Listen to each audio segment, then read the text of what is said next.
Terima kasih buat kalian udah ngeklik video ini. Pada kesempatan kali ini 31 bakal ngebahas suatu kasus yang bisa dibilang kelam pada waktu itu, ya terjadinya pada tahun 2012. Kasus pembunuhan berencana terhadap Bribtu DS di Nunukan. Jadi Bribtu DS ini adalah seorang anggota polisi yang bertugas di Polres Nunukan. Waktu itu menjabat di Satuan Sabara Polsek Nunukan. Usianya masih 29 tahun, masih tergolong muda. Almarhumah juga belum menikah.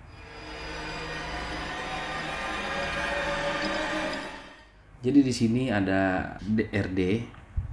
RD ini adalah salah satu otak dari pembunuhan berencana yang terjadi atau menimpa salah seorang anggota Polres Nunukan, yakni Bribtu DS. Jadi RD ini tidak melakukan ini sendirian, dia mengajak 4 orang lainnya untuk melakukan pembunuhan ini. Motif dibalik terjadinya kejadian ini, RD merasa sakit hati atas apa yang telah dilakukan oleh Bribtu DS. Jadi kejadiannya itu terjadi pada tanggal 8 Mei tahun 2012 pada pukul 10. Ini berawal dari telepon Bribtu DS menghubungi RD ini untuk menagih hutangnya sebesar 125 juta rupiah. Jadi sebelumnya nih uang itu tuh sebenarnya dipakai untuk kebutuhan bisnis sembako oleh RD. Saat Bribtu DS ini menagih, si RD mungkin merasa tidak terima atau sakit hati, atau mungkin ya karena mungkin belum cukup uangnya untuk mengembalikan gitu, sehingga si RD ini merasa terdesak. Atas dasar tersebutlah RD memunculkan ide-ide yang bisa dianggap jahat terhadap Bribtu DS. Jadi setelah RD ini punya rencana untuk melakukan pembunuhan, RD menggunakan mobil Toyota Avanza-nya dengan nomor KT 1754S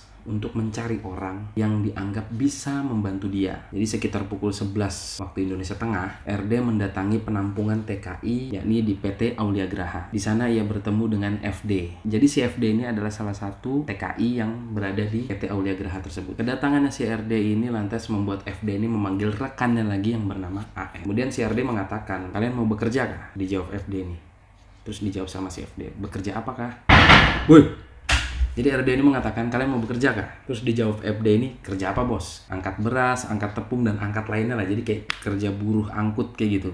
Tapi sebelum itu naiklah dulu kalian ke dalam mobil, nanti kita cerita sambil jalan. Nah, si RD mengatakan itu kepada rekan-rekannya yang dari TKI itu. Mereka berkeliling dan singgah di pasar malam untuk mencari makan. Dan saat itu si RD tidak ikut makan di situ, dia hanya meninggalkan uang di situ sebesar Rp50.000. Lalu si RD pergi lagi untuk meninggalkan ketiganya untuk membeli bensin. Nah, setelah membeli bensin, RD ini kembali lagi ke warung makan tersebut untuk menjemput FD dan teman-temannya. Mereka pun naik mobil lagi. Dan saat itu si FD ini bertanya, "Berasnya di mana nih? Hari ini saya belum ada beras, belum ada tepung, dan belum ada apapun. Barang-barang tersebut mungkin akan besok. Tapi kalau kalian mau uang, hari ini ada kerjaan," katanya. "Saya didesak orang untuk membayar hutang saya itu sebesar 100 juta lebih. Jadi kalian mau bantu aku kah?" Ini kata si RD.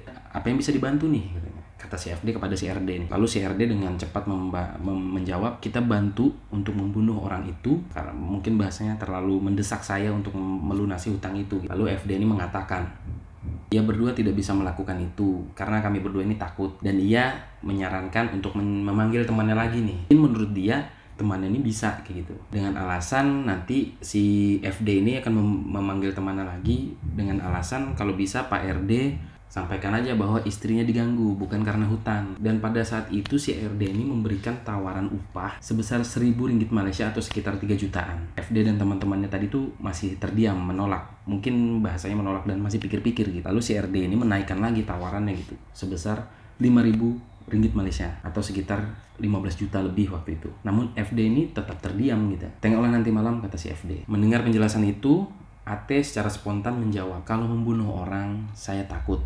Saya tidak berani melakukan itu." Ini temannya si FD nih. Nah, jadi sekitar pukul 13 siang, RD ini mengantarkan ketiga temannya tuh pulang ke penampungan TKI itu lagi. Dan di tengah jalan mereka juga saling bertukar nomor HP, sehingga kalau ada perubahan pikiran atau mereka setuju atau ada kabar selanjutnya bisa melalui telepon. Dan si RD juga sebelum meninggalkan mereka, dia mengatakan bahwa nanti setelah maghrib si RD akan datang lagi ke penampungan mereka. Dan sekitar pukul 19.00 WITA, itu sekitar jam 7 malam habis maghrib, si FD ini menjemput teman-temannya ya, AS dan SL, lalu mengatakan, "Ayo kita jalan ke pasar malam." Nah, sekitar pukul 20 RD ini datang dengan mobil Avanza-nya nih untuk menjemput FD dan teman-temannya tadi, dan langsung berniat untuk merencanakan dan membunuh si Bribtu DS. Namun FD dan teman-temannya ini merasa masih kayak kurang gitu, sehingga dia menyarankan lagi kepada RD untuk menjemput teman lainnya lagi yang dirasa mampu dan bisa membantu si RD ini. Jadi mereka ada berlima gitu, RD, FD, dan ketiga orang teman lainnya yakni AS, SL, dan GS. Hingga akhirnya mereka deal dan klop dengan iming-iming 6.000 ringgit Malaysia jika berhasil menghabisi nyawa almarhum Bribtu DS. Kemudian si RD mulai mengatur strategi, membuat janji bertemu dengan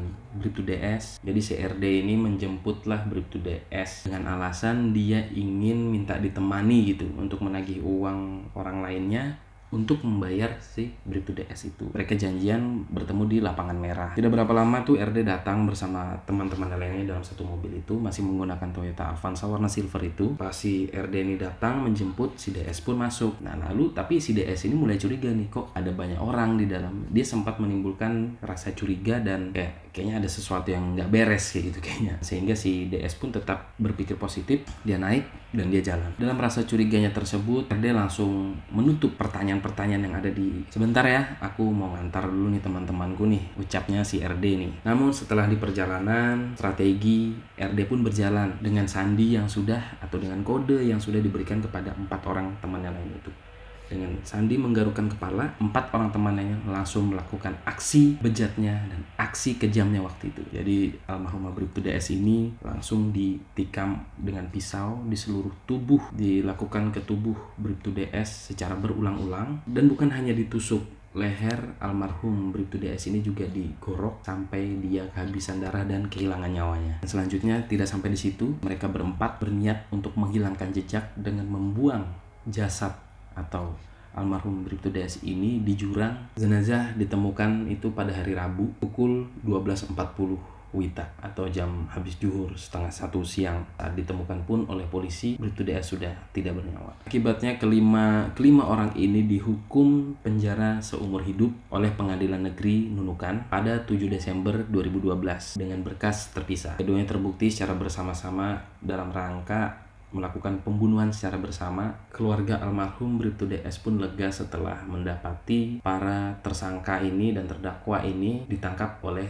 pihak kepolisian. Jadi sebelumnya orang tuanya udah mendapatkan kabar itu juga shock juga, kaget juga, kok bisa anaknya seperti itu. Hukuman yang dijatuhi kepada kelima orang tersebut, orang tua Bribtu DS cukup lega. Jadi kronologinya itu RD ini berhasil ditangkap itu di Balikpapan. RD ini mencoba untuk melarikan diri. Si RD menyampaikan kepada istrinya dengan menunjukkan lokasi di mana almarhum Bribtu DS itu dibuang. Namun yaitu tadi, pihak kepolisian telah menerima laporan dan segala macam lainnya, langsung menutup dan memonitor seluruh pelabuhan yang ada di Nunukan, diintai hingga sampai Tarakan menggunakan KM Tidar, lanjut lagi ke Balikpapan. Di saat KM Tidar ini ingin bertolak ke Parepare, disitulah RD dibekuk oleh kepolisian di Balikpapan.